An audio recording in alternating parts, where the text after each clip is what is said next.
2024 সালের 17 জুলাই যেদিন আমাকে গ্রেফতার করা হলো, আবু সাইদ তার আগের দিনে শহীদ হয়েছেন। আবু সাইদের মা কান্না করে বলেছিলেন যে আমার বেটাক মাল্লু কেন।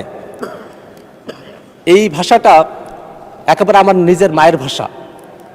আমি রংপুরের সন্তান। রংপুরের ভাষায় আবু সাইদের মা যখন এই কথাটা বলেছিলেন, তখন এই বাংলাদেশের শিক্ষার্থীরা, বাংলাদেশের আপামর জনতা, তারা সকলে রাজপথে নেমে এসেছিল। হাজার হাজার মানুষ তারা শহীদ হলেন, হাজার হাজার মানুষ পঙ্গু হলেন। অনেকে এখনও আছেন যারা হয়তো মারা গিয়েছেন, কিন্তু তাদেরকে এখনো পর্যন্ত খুঁজে পাওয়া যায়নি। এমন বিভৎস একটা সময়ের মধ্য দিয়ে বাংলাদেশের মানুষেরা আমরা সকলে মিলে ঐক্যবদ্ধ হয়ে আমরা সে আন্দোলনে ঝাঁপিয়ে পড়েছিলাম। আমরা জানি যে এখানে বিএনপির যারা বন্ধুরা আছেন, যারা জামাতের আছেন, আর আমরা নবগঠিত এনসিপি অর্থাৎ আওয়ামী লীগ এবং তাদের দোসর ব্যতিরেকে বাংলাদেশের এমন কোনো পক্ষ নাই, এমন কোনো মানুষ নেই যারা 24-এর অভ্যুত্থানের সময়টাতে রাজপথে তারা নেমে আসে নাই। এই সংসদটা সেই দিক দিয়ে একটা ঐক্যবদ্ধতার প্রতীক, যে এই সংসদ ফেসিবাদ বিরোধী ঐক্যবদ্ধ পক্ষের সংসদ হিসেবে প্রতিষ্ঠিত হয়েছে। মাননীয় স্পিকার, এই সংসদে রাষ্ট্রপতির বক্তব্য হয়েছে।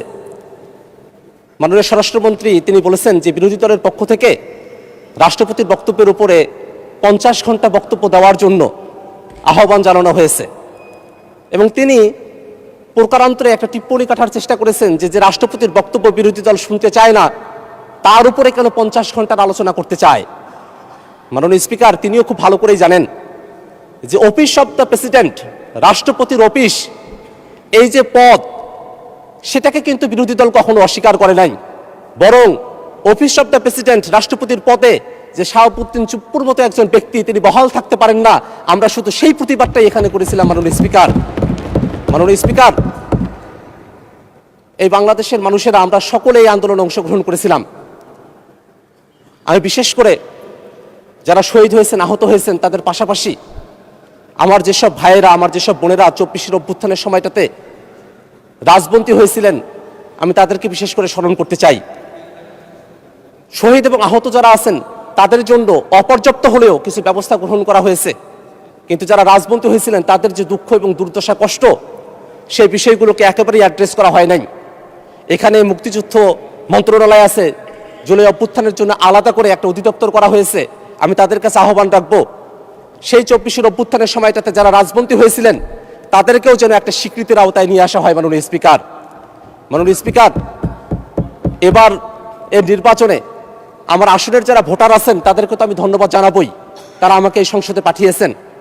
তাদের বাইরে গিয়ে আমি সকলের পক্ষ থেকে বাংলাদেশের যেসব মানুষেরা যারা প্রবাসে অবস্থান করছেন, প্রবাসে থেকে এবারে তারা প্রথমবারের মতো ভোট দানে তারা অংশগ্রহণ করতে পেরেছেন, আমাদের সেসব প্রবাসী ভাইয়েরা যারা প্রবাসে থেকে 24-এর অভ্যুত্থানে তারা সমর্থন দিয়েছিলেন এবং আমাদেরকে ভোট দিয়ে সংসদে নিয়ে এসেছেন, সেই সব প্রবাসী ভাইরা যারা কষ্টে আছেন কিন্তু দেশের প্রতি তাদের যে টান, তার প্রতি একটা সম্মান আমরা এই সংসদ থেকে জানাতে পারি। মাননীয় স্পিকার, আমরা নতুন করে একটা বাংলাদেশ আমরা করতে চেয়েছিলাম, যে বাংলাদেশটাতে রাজনৈতিক হানাহানি, কাটাকাটি, মারামারি সেগুলো থাকবে না।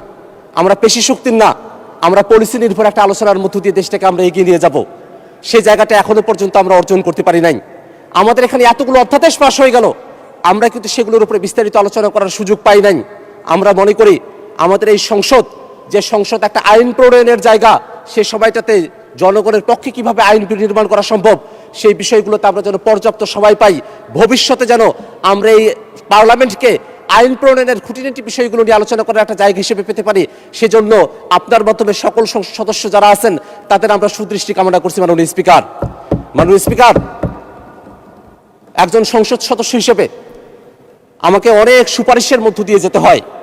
এখানে মনে হয় আমাদের যারা সংসদ সদস্য আছেন সকলেরই একই অবস্থা, সুপারিশ আসতে থাকে এলাকাগুলো থেকে। এমনকি কোনো একজন ব্যক্তি অসুস্থ হয়েছেন, মেডিকেলে একটা তার সিট প্রয়োজন, সেজন্য আমাদেরকে সুপারিশ করতে হয়। মাননীয় স্পিকার, যদি আমাদের সেবা খাতগুলো, সেগুলো যদি প্রাতিষ্ঠানিক নিয়মগুলো যদি সুন্দরভাবে পরিচালিত হতে পারতো, আমাদের অ্যাডমিনিস্ট্রেশন যদি ঠিক হতো, আমাদের সেবা খাত যদি ঠিক হতো, মাননীয় স্পিকার, তাহলে কোনো একজন মানুষকে হাসপাতালে সিটের জন্য এমপির কাছে সুপারিশ করতে হতো না মাননীয় স্পিকার। আমরা সেই জায়গায় দেশটাকে নিয়ে যেতে চাই। আমাদের সেবা খাতগুলোতে জনগণ আসবে, মানুষেরা আসবে, তারা তাদের সেবাগুলো সঠিকভাবে পাবে, সেরকম ধরনের একটা সেবা খাত এবং প্রাতিষ্ঠানিক একটা শক্তিশালী অবস্থা আমরা বাংলাদেশে দেখতে চাই মাননীয় স্পিকার। মাননীয় স্পিকার, আমরা এখানে ফেসিবাদ বিরোধী সকল পক্ষই এখানে আছি, কিন্তু আপনি বাইরে খেয়াল করে দেখেন সোশ্যাল মিডিয়ায় যারা ফেসিবাদী আছে তারা কখনো বিএনপিকে ধরছে, কখনো এনসিপিকে ধরছে, জামাতকে ধরছে। আমাদের মধ্যেই এক ধরনের বিভেদ তারা তৈরি করছে, তারা সোশ্যাল মিডিয়ায় প্রোপাগান্ডা করছে, আর আমাদেরই লোকজন তারা ওই ফেসিবাদীদের প্রোপাগান্ডায় সামিল হয়ে পড়ছে। এটা আমাদের জন্য একটা দুর্ভাগ্যের বিষয় মাননীয় স্পিকার। আমরা এই জায়গাটাতে একটা জিনিস বলতে চাই, আমাদের মধ্যে নীতিগত জায়গায় ভিন্নতা থাকবে, পলিসির ভিন্নতা থাকবে, কিন্তু এই বাংলাদেশকে ধারণ করার ক্ষেত্রে এই সংসদের আমরা যারা আছি আমাদের কোনো পার্থক্য থাকবে না, সেটা আমরা নিশ্চিত করতে চাই মাননীয় স্পিকার। রিজিওনাল বিষয়গুলোতে আমাদের খেয়াল রাখা প্রয়োজন মাননীয় স্পিকার। আমরা এমন একটা রিজিওনে, আঞ্চলিক একটা অবস্থায়, পৃথিবীর এমন একটা স্থানে আমাদের অবস্থান যেখানে আমরা অনেকগুলো বাস্তবতার সঙ্গে আমরা জড়িয়ে আছি। এই বাংলাদেশে শরণার্থীদের ঢল নামানো হতে পারে সেই ধরনের চক্রান্ত আশেপাশে চলছে মাননীয় স্পিকার। বিভিন্ন জায়গায় রোহিঙ্গারা অলরেডি চলে এসেছে, আবার আমাদের প্রতিবেশী দেশ থেকে আবার যে মুসলমানদেরকে বের করে দিয়ে আমাদের দেশে শরণার্থী হিসেবে ঢল নামানো হবে না, তার কোনো গ্যারান্টি নেই মাননীয় স্পিকার। এই কারণে আমরা এই বাংলাদেশের যারা মানুষেরা আছি আমাদেরকে একতাবদ্ধ থাকতে হবে।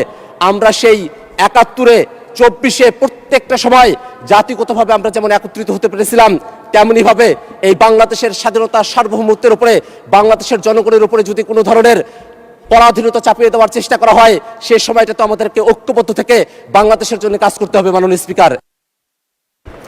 যে আপনার সময় আরো ৩ মিনিট বাড়ানো হলো, ৩ মিনিট। মাননীয় স্পিকার, আপনাকে ধন্যবাদ। মাননীয় স্পিকার, আমরা এমন একটা বাংলাদেশ চেয়েছিলাম যে বাংলাদেশে গণতন্ত্রের আবহ থাকবে, যে বাংলাদেশে জবাবদিহিতা থাকবে, যে বাংলাদেশে জনগণের পক্ষে কাজ করা হবে। সেই বাংলাদেশটা আমরা যদি অতীতের দিকে একটু তাকিয়ে দেখি মাননীয় স্পিকার, সেই বাংলাদেশটা আমরা পাই নাই। সেই বাংলাদেশটাকে করায়ত্ত করে রাখা হয়েছিল। শেখ হাসিনা এবং আওয়ামী লীগ এই বাংলাদেশের উপরে যে জুলুম এবং শোষণ তারা চালিয়ে গিয়েছিল, সে সময়টাতে আমরা যারা এখানে আছি আমরা সকলে মিলে বাংলাদেশ রাষ্ট্রটাকে আমরা সংস্কারের কথা বলেছিলাম মাননীয় স্পিকার। এই যে এখানে আমরা যারা আছি সকলে আমরা বলেছিলাম শুধুমাত্র হাসিনা বা আওয়ামী লীগের সমস্যা না, বাংলাদেশের সংবিধানের মধ্যে ফেসিবাদের যে উপাদানগুলো আছে, যেগুলো একজনকে হাসিনা করে তোলে, আওয়ামী লীগ করে তোলে, সেই উপাদানগুলোকে পরিবর্তন করতে পারাটাও আমাদের লক্ষ্য মাননীয় স্পিকার। এই কারণে হাসিনা এবং তার আওয়ামী লীগ বাংলাদেশ থেকে চলে গেছে, কিন্তু একই অবস্থানগুলো, প্রতিষ্ঠানগুলো এখানে রয়ে গেছে। সেই প্রতিষ্ঠানগুলোতে হাসিনাকরণ করা হবে না, আওয়ামী লীগীকরণ করা হবে না, অর্থাৎ ফেসিবাদী যে হয়ে উঠবে না। সেই জন্য আমরা সংস্কারের প্রস্তাবনাগুলো নিয়ে এসেছিলাম মাননীয় স্পিকার। সেই সংস্কারের প্রস্তাবনাগুলো এখন কতটা আধারে পড়ে গেছে, সেই সংস্কারের প্রস্তাবনাগুলো, সেগুলো নিয়ে এই সংসদের মধ্যে এমনও কথা বলা হয় যে জুলাই সনদ নাকি আননেসেসারি, এমন ধরনের কথাও তারা বলেছেন। আমরা বলতে চাই মাননীয় স্পিকার, আমরা যারা এখানে আছি আমরাই যে সবসময় দেশের ক্ষমতায় থাকবো, আমরাই যে সবসময় সংসদে থাকবো, এর তো কোনো বাধ্যবাধকতা নেই, এমন কোনো বাস্তবতাও নেই। সবার ওকে যেটা কর্তব্য মাননীয় স্পিকার, এতগুলো মানুষ আমাদেরকে ভোট দিয়ে এখানে পাঠিয়েছে, এত শহীদের রক্ত আমাদের এই সংসদে আসার পেছনে বয়ে গেছে মাননীয় স্পিকার। আমরা সকল মানুষদের প্রতি আমাদের কমিটমেন্টের জায়গা এটাই যে এই বাংলাদেশ রাষ্ট্রটাকে আমরা যদি সুন্দর করে সামনের দিকে পরিচালিত করতে চাই, অবশ্যই রাষ্ট্র কাঠামোর যে ঘুণে ধরা ব্যবস্থা সেটাকে সংস্কার করে গণভোটের যে রায় সেটাকে বাস্তবায়ন করতে হবে মাননীয় স্পিকার। মাননীয় স্পিকার, আমাদের অসংখ্য সমস্যা। আমি যে অঞ্চল থেকে এসেছি, আমার কাউনিয়া এবং পীরগাছা, তিস্তা নদীর অববাহিকায় আমার আসন। তিস্তা নদী আমাদের উত্তরাঞ্চলের লাইফলাইন হওয়ার কথা ছিল, কিন্তু শুকনো মৌসুমে আপনি সেখানে পানি পাবেন না। আমরা দীর্ঘ সময় ধরে তিস্তা মহাপরিকল্পনা বাস্তবায়ন হওয়ার কথা বলে আসছি, কিন্তু এখনো পর্যন্ত সেই বিষয়টা আলোর মুখ দেখে নাই।